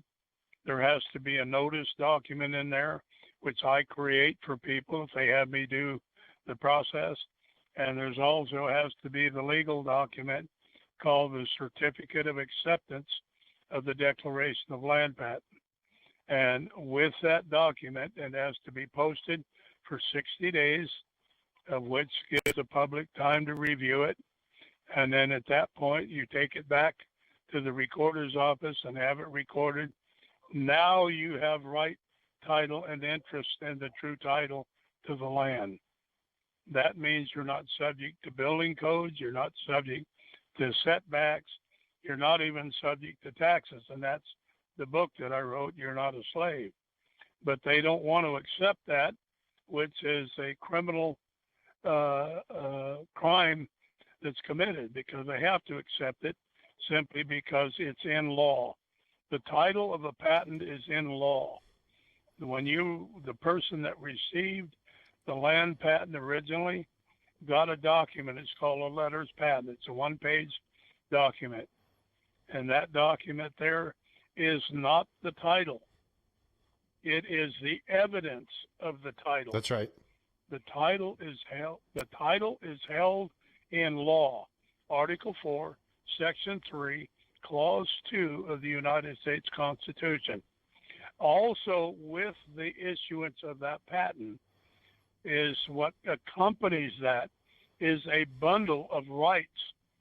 And they're not just rights, they're vested rights. Vested right means that they're in law. They cannot be taken away. They cannot be altered. They cannot be diminished. They cannot be damaged in any way, shape, or form, because it is also in the Constitution. And Ron, we got a question. We got a question here from the chat room. Ron, did you finish? I'm sorry. Were you finished? I apologize. No, go ahead. Okay, so the question is, ask Ron about the original 13th Amendment banning anyone with a title of nobility from holding office in the United States. Do you know anything about that, Ron? I'm not really too, that's not my wheelhouse. Do you know about that? Yes, I do. Can you comment the original, the 13th Amendment was in fact passed, but the Bar Association did not want that to be out because they wanted to be noticed as a person of nobility, that they were higher than the American public, that they had more prestige, you know. And if you look around there, in social conversation, oh, you're a doctor, oh, you're a lawyer, you know, or you're an attorney, like they're ahead above all of the rest of us. And it was specifically introduced and passed, but it was hidden and still is, because if you go back and research the record, you'll find that it was passed. They cannot use Esquire behind their name.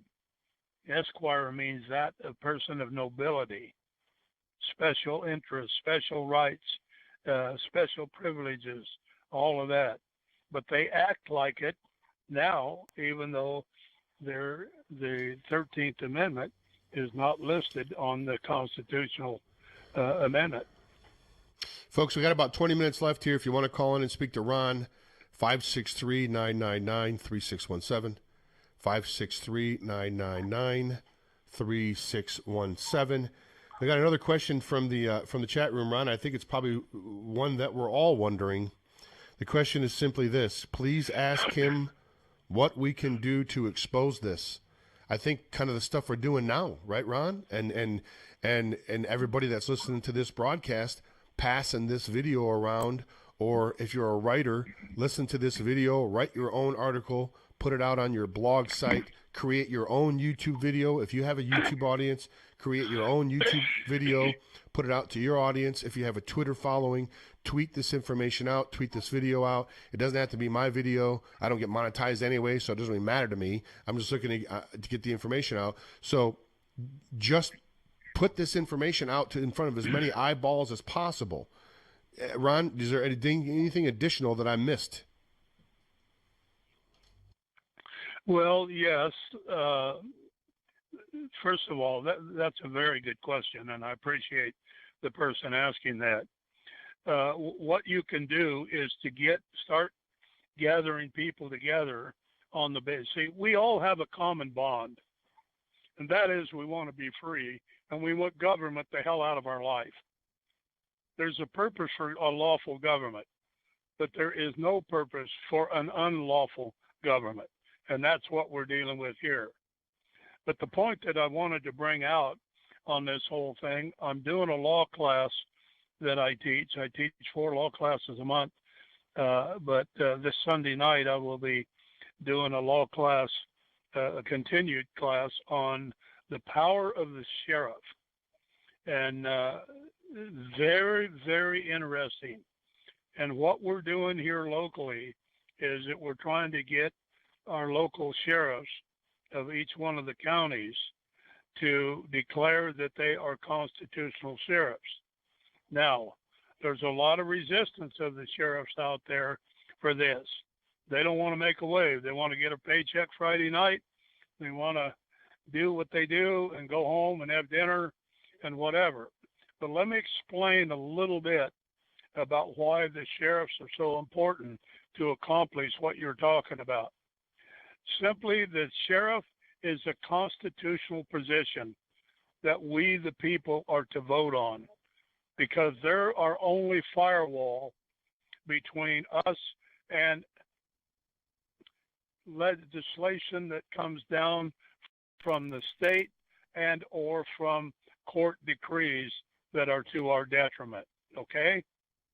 Now, if a sheriff's position that we elect is a constitutional office, and we elect the sheriff, and he takes this oath that we're talking about. He's not a bar member, remember, but he does take his official oath. At that point, he is duty bound. He is duty bound with a fiduciary duty of which protect you and I and our rights and our property, et cetera, et cetera. What happens, though, is when we elect the sheriff and he puts on his sheriff suit and he takes his oath of office, he then acts, he changes hats. He was elected with a constitutional authority on his head. He then takes that off, lays it down, and puts on an administrative hat. And then he turned around and he started serving people with evictions on foreclosure and tax foreclosure and any of this and the whole list of gamut of stuff that's involved in that. He has now violated his oath of office in the most egregious way that can be done, because he has deceived and he has dishonored his oath of office and his position and trust with the people. And what we're doing is we're working with sheriffs to get them to understand what the true responsibility of a sheriff is. And 99% of them, if not all of them, do not know. And I've been asked to teach sheriffs what the law is and their deputies. And I'll be glad to do that. But it has to be done, because otherwise they don't know what the law is. They're presuming that what the state corporations have put out there under statutes and codes are law. And I can tell you, in 48 years of law, that is not the case. That is not law. That's corporate rules and regulations. So we've got to get back, number one, to a constitutional sheriff. But the other half of that equation, folks, is we better step up to the plate and support him. And we better let him know we support him, and we support him en masse. Ron, because otherwise you're going to leave him out there to take every shot from every bureaucrat coming down there. Boy, what a bastard he is, because now he's a constitutional sheriff rather than an administrative agent. No, I've had Richard Mack on the show. I've had Richard Mack on the show numerous times, and I'll probably give him a call later on, see if he wants to come back on next week. People are asking, Ron, where to get your book. If people want to get, and I probably should. We should have worked this out before. What we'll do, let them know where we can go now. What I'll do is I'll put something up on my website. I'll put up I think I have a merchant thing on my website. I don't really know. I don't go on a whole lot to check into that. But I know on my food website I can put it up there. So what we'll do is, unless you have a place that you want people just to email you right now, if someone wants a copy of the book, are you set up, Ron, as far as you just probably take a check or something if someone wants to just send you a check and you send them a copy? Check or money order or PayPal. But, Jim, I need to correct my address because I've moved. They sold the building where my son and I had offices there before. So let me give you my new address. Please do. It's Ron Gibson, and it's 11 North, just an N with a period on it, Peach Street, like a fruit, like you eat a peach. and that's Medford, Oregon, 97501. That's Ron Gibson, 11 North Peach Street, Medford, Oregon, Medford, Oregon, 97501. There you go, folks. That's the address right there to send, and then would they just email you and get, like, if they? I know you have 2 books, Ron. I don't remember how much the land patent. I know you that was a complimentary copy when you came here to town for me, so I don't even know how much they cost. But do you have a price list or something where people can, or they just email you and let you know, and then? Well, go ahead. Yeah, if you're interested in the books, but they're $45 each. That includes the mailing, et cetera, et cetera. But the books are loaded with case law.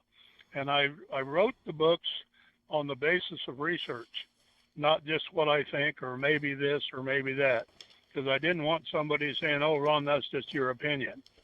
Everything that's in there you can go to the bank on as far as the law is concerned, and it's loaded. So I wanted people to understand it just isn't me saying this stuff. $45 is really, you should be think, charging more, Ron. $45 for what you put, the information you pack into these things, man.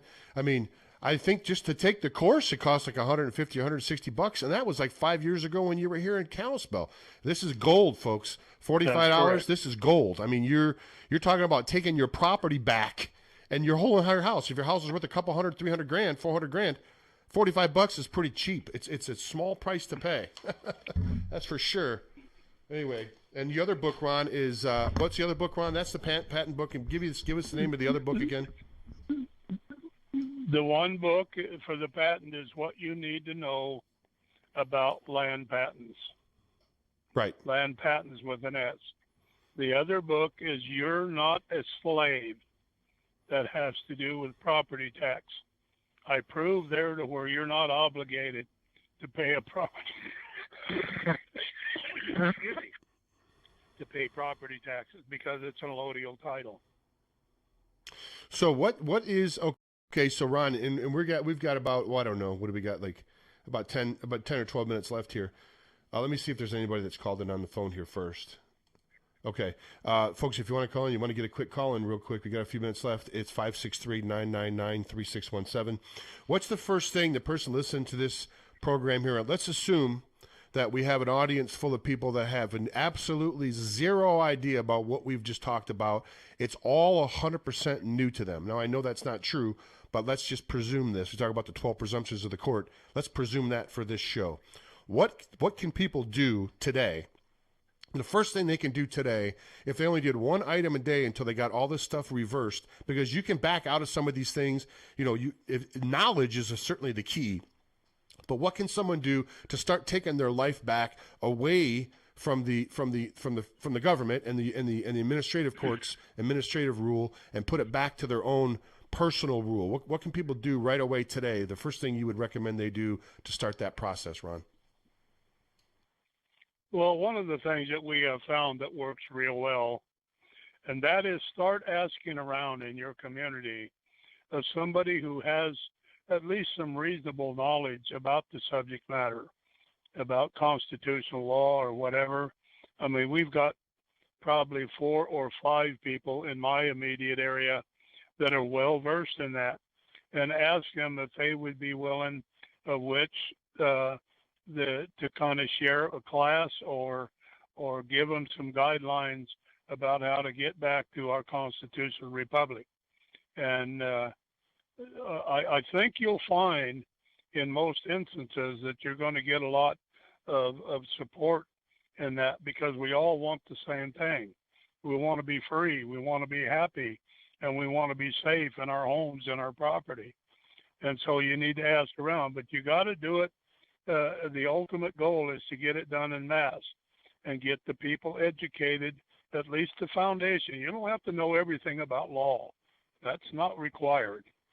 But then you can approach your sheriff and ask him that if he would be willing to participate, and let him know that you have all of this, that he has all of your backing. Because if he sees you're going to leave him standing out there on his own, he's not going to do it. He can't fight that all on his own. He has to have public support. And it's our duty and our privilege to give him that report as long as he's willing to get back on the constitutional side, because that's the oath that he gave to we the people that voted for him. So it kind of puts him in a little bit of a box, and a big box as far as that goes, because he's elected as a constitutional sheriff and he took an oath as a constitutional sheriff. So we now have a finger that we can point now, Sheriff, wait a minute, you're not to be doing that, and here's why. They want the same things we do in most instances, but they just don't know. They've not been learned in law, and that's what we're finding with all the sheriffs we're dealing. But they're coming around. They are now coming around. Before it was just a listening ear. Then it said, well, no, I don't think I'm interested in doing that. And we kept approaching them and saw that what we were doing was lawful, and that they had lots of people. That meeting I attended that I spoke in the other night was loaded with people. I was shocked to death about how many people showed up. And a bunch of those want to come to my law class this coming Sunday evening. I do a law class at that particular location here in Medford. But I'm just saying, to answer your question, Jim, is that that's how you have to start. Somebody has to take the lead. And I don't mean that you have to be the leader, but collectively you seek out somebody who has that God-given gift and education or learning or experience, whatever the case is, and let them know that here's what we want to do. Because I'm telling you, folks, if you don't do that, you're going to lose it. And I think that's very evident to everybody with half an eye open. That's right. You're going to lose it if you don't. And folks, don't fall victim when you start talking about those, people say, oh, that's just a conspiracy theory. You're a conspiracy. Those are terms, right? Those are terms that the powers that be, the ones that are in control, those are terms they float out there to make people that are speaking truth look like idiots. Don't fall into it. What Ron is saying here today, believe me, I've had him on my show 30 times. I know Ron well, talk to him often. This is not a conspiracy, what we're talking about today. Don't let anybody tell you any different. This is not a conspiracy. This is not, well, this has been tried before and that never. If you've tried it before and it hasn't worked, it's because your whole system is corrupt. It's not because you didn't follow the law. It's because the people that are supposed to be the protectors of the law aren't following the law, protecting our rights. This is not a conspiracy, is basically what I want to say. Look into this and get Ron's books. Look into my videos. They're free on my website. Again, I encourage you to watch that video series called The Truth Will Set You Free. Ron Gibson, right here on this show today, did a 5-hour video, all free, on Northwest Liberty News YouTube channel. Watch it until you know it in and out and up and down, and then you can take the power back. You have the power. They've just tricked you into thinking that they have it. Ron, is that a fair statement? Well, that is absolutely a correct statement, and thank you for bringing that up. I've got a document here that I wanted to little quote. It says, apologize to no one. And for the purpose of our goal in life, that we may be led by Almighty God to do good for ourselves and others, that we as Americans need to have a course of which is set by divine guidance. So therefore, we apologize to no one for our undertaking. Wow. Wow. Yeah, heavy stuff, man. All right, Ron, we're coming here to the end of the show here. We just had a couple of minutes left. Let's see if anybody's here on the calling in on the phone here. We do have one caller here, so if we can get this caller in here before the end of the broadcast. We only got a couple minutes left. Caller, you're live on the air. Thanks for calling in. I didn't notice you until just now. Go ahead and give out your name and the city or state that you're calling from, please. Your first name's fine. Hi, I'm Lori, and I am calling from Minnesota. Lori from the great state of Minnesota. Hi, Lori. Thanks for calling. Thank you. A wonderful show. Wonderful show. Got good information. The only thing I was wondering is the other books he was talking about. How would I go about getting some of those other books that he was talking about? Wondering a website or some of that other stuff. I think that. You saying the books I held up? The book I held up in front of the camera. You mean that book and then his other book? No. Okay. That one I got that information, but the book about the patents and You're Not a Slave, that one, wondering how would I go about getting those. I definitely believe once all the fraud and everything is taken care of, that we are going to definitely keep our great country, and we are going to fight this system. I definitely believe we're going to shine. Oh, I think so too. Well, here, if you want to get those books, those are both books that are authored by Ron. So they're $45 for each book. The title book, the You're Not a Slave book, and the colloidal and the patent title one that I held up in front of the camera. And here's Ron's address: Ron Gibson, and as he said, check our money order. Ron Gibson, 11 North Peach Street, Medford, Oregon, 97501. Okay. Again, Ron Gibson. 11 North Peach Street, Medford, Oregon, 97501. He owns both those books, and he'll send them to you. I think I was in the process of calling while you were trying to get that address out. No problem at all. Is that what you needed? Sounds good. And you guys are giving some really good information out, and you guys are right on the money. Well, thanks so much. Right on the money on everything. Well, thanks so much, Carl. I really do appreciate you calling in. Thanks so much for listening. Have a great day. Thanks. Bye. Bye now. Okay, go ahead, Jim, Ron. if I may, real quickly, I have a PayPal account, and my email address is the access to that PayPal account. So if that would be a choice of method of payment, then that's fine. If you use that, be sure and give me your address, so I got a place to send. I got people all the time sending me money and their name and no address.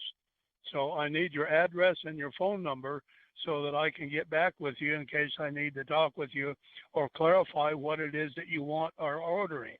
You want the one book, or you want both books, or several of one book and one of the other, whatever the case is, let me know so I know what to send you and where to send it. So I just put all your email, I just put your mailing address stuff here in the chat room, Ron, so people can reach out to you there. Ron, again, great stuff, man. I mean, I can't tell you how the stuff that the information you're dishing out is just gold. It's golden. I mean, there's no other way to put it. One more time, we got about a minute left here before I'm going to let you go. Give us out one more time your phone number and your email address before we go, so people can reach out to you and get these golden nuggets of information you're dishing out to us. Ron, go ahead. Okay, my phone number is 541-621-5548. That's 541-621-5548. And my email address is DRITECRG@hotmail.com. That's DRITECRG@hotmail.com. Got it, Ron. Tell you, man, can't tell you how much I appreciate you being on the broadcast with us today. God bless you and your work, and we'll have you back here in 2 weeks, and we'll talk about something else that's, some other con that they're running on us. We'll expose another one coming up in 2 weeks with Ron Gibson. Ron, thanks so much for being here today, brother. Always appreciate you. Con that they're running on us. All right, thank you, folks. Appreciate it. 90 seconds. All right, Ron, we're just running out of time. Thanks, brother. We'll talk soon. Okay, folks, there goes Ron Gibson. What can I say? It's a college education, and in 2 hours. So rewatch this video as often as you can. Send it out to your friends, because if you don't know your rights, they're not going to tell you. They're not going to tell you your rights. Believe me. Crooks don't tell you they're going to come to your house to rob you. They just rob you. 60 seconds. They just show up and rob you. Anyway, That's all I got for today. We appreciate you looking in. Thanks so much for Ron Gibson for coming on the broadcast. If you want to support this program, Montana Gazette Radio.com, Montana GazetteRadio.com, or MontanaDailyGazette.com. Till next time, James White for Montana Gazette Radio saying bye now.